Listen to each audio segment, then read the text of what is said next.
కులాలను తొక్కడానికి BJP party చూస్తోందని ఆరోపించారు BC సంక్షేమ సంఘాల జాతీయ అధ్యక్షులు are Krishnaiah.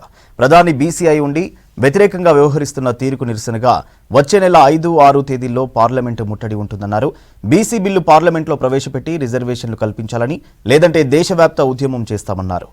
AP BC commission మెంబర్గా నియామకమైన డాక్టర్ మారిష్కు సన్మానం చేశారు.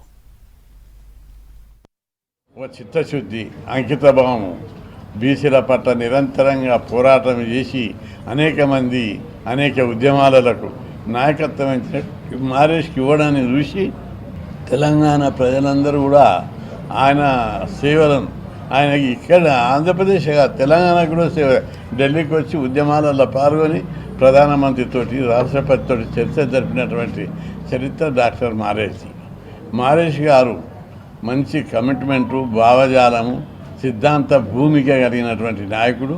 ఈయన నిజమైన బీసీ నాయకుడు అని చెప్పి జగన్మోహన్ రెడ్డి గారు ఆయనకు బీసీ కమిషన్ మెంబర్ ఇచ్చారు. ఇది ఆరంభం మాత్రమే. భవిష్యత్తులో ఆయన పోరాట పటిమ, నాయకత్వ లక్షణాలు, చిత్తశుద్ధి, బీసీల కోసం పోరాడే తత్వం ఆయనను మరింత ఉన్నత శిఖరాలకు తీసుకెళ్తుందని చెప్పి ఈ పరంపరని ఆయన కొనసాగించాలి.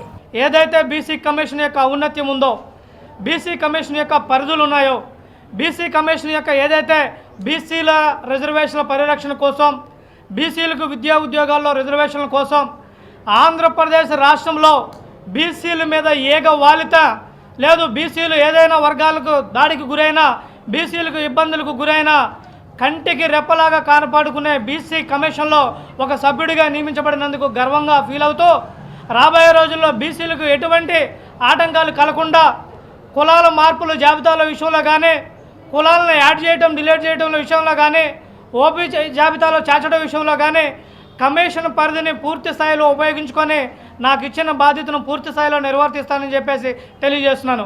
అదేవిధంగా ఈరోజు ఆంధ్రప్రదేశ్ రాష్ట్రంలో బీసీలకి ఒక స్వర్ణయుగం.